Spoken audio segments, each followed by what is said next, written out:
سبحان الله والحمد لله ولا إله إلا الله.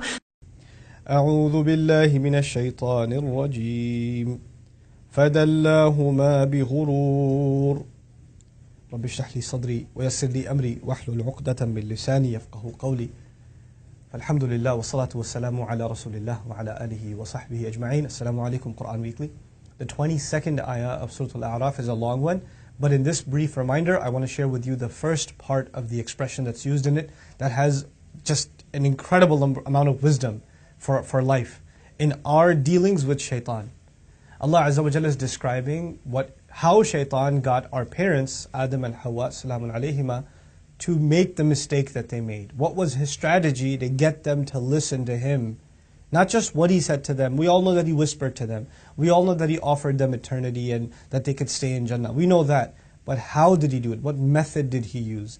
That method is important to understand, and it's captured in the first expression of the ayah. فَدَلَّهُمَا بِغُرُورٍ. Dalla is used when you draw a bucket. Like dal in Arabic is a bucket. And adla is to drop a bucket down and pull it right back up. You know, in the old times there's a well and you kind of crank up the water. You know, and you pull the bucket back up. This is adla.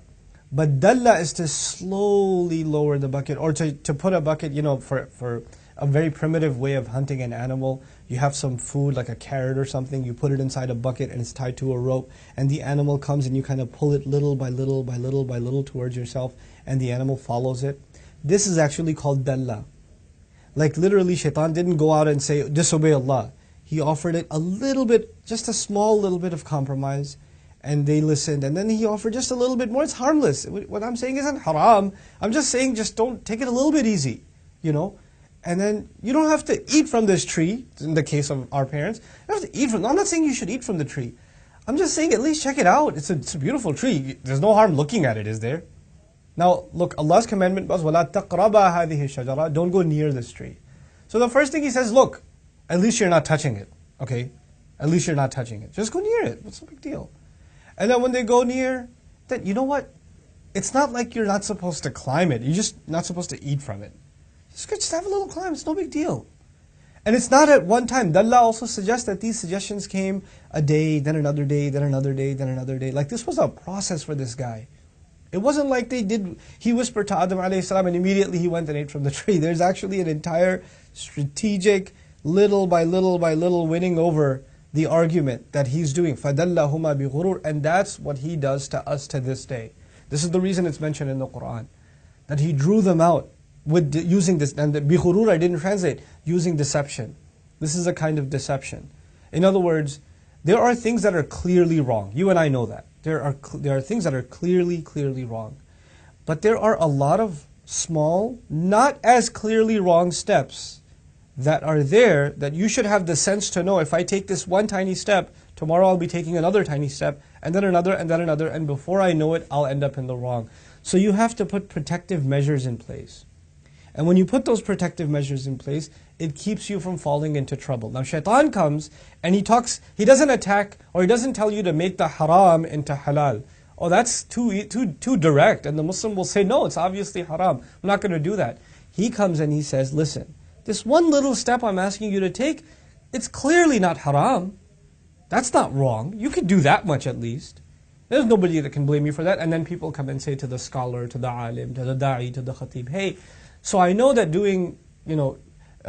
drinking is wrong, but can I hang out with friends who drink?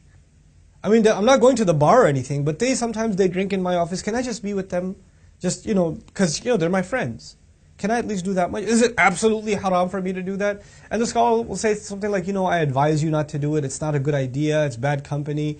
But is it haram? Is it absolutely haram? And he says, well, I don't know if I could say it's okay, thanks, I got my answer. It's not absolutely haram, which means I could do it. And that's how shaitan gets you to first hang out with them. Then they say, hey, we're going to the bar, you want to come along? Then you go to the bar and you're just having a Coke or whatever, and they're drinking their beer. And then eventually, one late night, it's a little bit of a, can you just slip some in? Somebody gave it to you, or they slipped it into your drink and you didn't realize. And you're like, well, I didn't intend to do it. And it's just one thing after another, after another, after another. SubhanAllah. This is فَدَلَّهُمَا بِغُرُورٍ. This is the same surah in which Allah mentions the story of Barsisa, who went little by little into sin.